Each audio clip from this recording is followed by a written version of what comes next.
Hi everyone, this is my discussion response for post 4, why Chomsky believes that marijuana is illegal and tobacco is not.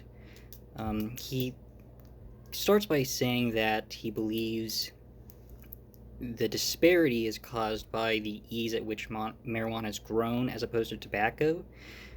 Because marijuana is so easy to grow, me, you, anyone mostly could grow pot plants in their backyard. I know people who've done it by accident, so it's not uncommon. And because you can't make a lot of money growing marijuana as opposed to tobacco, and if you can grow it, why would you spend so much money to buy someone else's tobacco as opposed to your own marijuana? So he thinks it's all economic. You can't make as much money. And on the surface, I agreed. I didn't know much about the history of the legality of cannabis in this country. So I looked into it, thinking, I would find evidence to support it. What I found was it was more racial than economic. Before the 1900s, cannabis was used mostly for medical reasons in this country. But during the early 1900s, there was an influx of Mexican immigrants, and they smoked marijuana recreationally, which I don't want to sound rude, but the country at the time didn't like the Mexican immigrants, and so they criminalized marijuana as a way to target the Hispanic and Black communities who took the recreational use of marijuana further than the white community.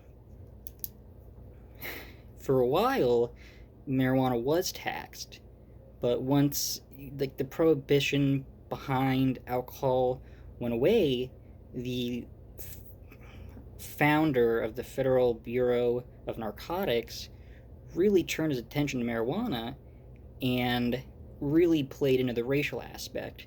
He said it turned immigrants violent, they would forget their place in the country.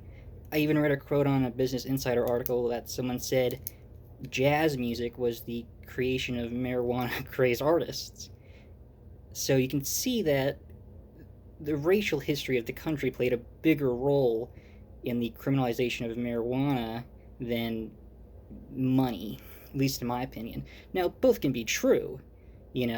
They could have gotten the ball rolling because of the racial aspect, and where nowadays we're a little more accepting of marijuana use, tobacco, and I would even say, opioid companies play a bigger role economically in keeping it criminalized as opposed to the initial reasoning.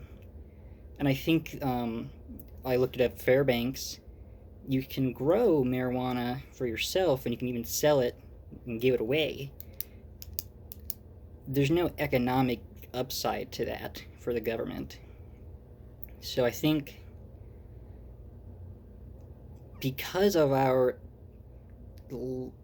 lessening of racial tensions and the widespread use of marijuana in the white community nowadays, we've become more accepting of it, and I think the federal government is just lagging behind everyone else. I don't think it's an economic thing. I don't think it's a racial thing anymore. I just think they're lazy. There may be some economic backers behind it, like pharmaceutical companies and tobacco companies. But if you look at the states that have legalized it, they make a lot of money off of it. So they're kind of shooting themselves in the foot right now.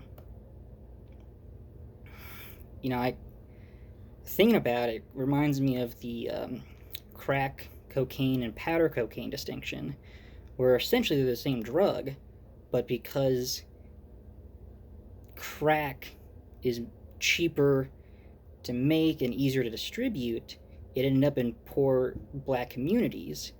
And because of that, the laws around those drugs targeted Black communities more than anyone else. And I think marijuana was a precursor to that. I think it's more racial than economic.